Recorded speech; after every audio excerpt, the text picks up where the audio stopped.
আসসালামু আলাইকুম। আপনাদের মাঝে অনেক দিন পরে একটা অন্য ধরনের ভিডিও নিয়ে আসলাম। এটা শুধু বুঝতে পারবে আমার মতো কিছু গেম লাভাররা। ইতিমধ্যে বাংলাদেশে অফিসিয়ালি ভাবে পাবজি আনব্যান করা হয়েছে এবং সাউথ এশিয়ার মধ্যে একটা পিএমসি বড় টুর্নামেন্ট আয়োজন করা হয়েছে, যেখানে আমাদের বাংলাদেশের প্লেয়াররা খেলতে পারবে। মোবাইলে ভিডিও গেম খেললে ফোন অনেক রেন্ডার দেয়, এই জন্য একটা মোবাইল কুলার কিনতে আসলাম। তা ইতিমধ্যে আপনারা অনেকগুলা এয়ার কুলার দেখতে পাচ্ছেন। এখানে বিভিন্ন ধরনের বিভিন্ন ব্র্যান্ডের অনেক এয়ার কুলার আছে, অনেক ভালো ভালো।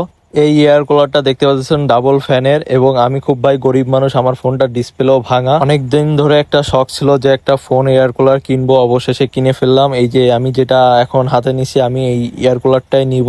বক্সটা দেখেন কত আকর্ষণীয় ভাবে প্যাকেটিং করা। যাদের আইফোন আছে তারা খুব সহজে এটা পিছনে লাগাই দিতে পারবেন, এটা ম্যাগনেটিক সিস্টেম। আর যাদের আমার মতো গরিব মানুষ আইফোন নাই, তারা তাদের ফোনের পিছনে এই স্টিকারটা লাগালে খুব সহজে এয়ার কুলারটা লাগাতে পারবেন। এবার আমরা এটা অ্যাডাপ্টারে লাইন দিয়ে দেখবো কতটুকু কার্যকর। আমি প্রায় 40 সেকেন্ড ওয়েট করার পর দেখি এটা ভালোই ঠান্ডা হয়েছে। পিছনে অনেকটাই জলীয় বাষ্প জমে গেছে এবং এটা লাইন অবস্থায় থাকতে অন অফ করতে পারবেন, এবং এর আকর্ষণীয় লাইট আমার মনটা জয় করে নিয়েছে। আমি এখান থেকে বেছে আরো একটা গেমিং হেডফোন নিয়ে নিলাম। এটার রিভিউ আমি আপনাদের মাঝে পরে দিব। আপনাদের অসংখ্য ধন্যবাদ ভিডিও ওয়াচিং করার জন্য। আপনাদের মাঝে আবারও অন্য কোনো ভিডিও নিয়ে হাজির হব।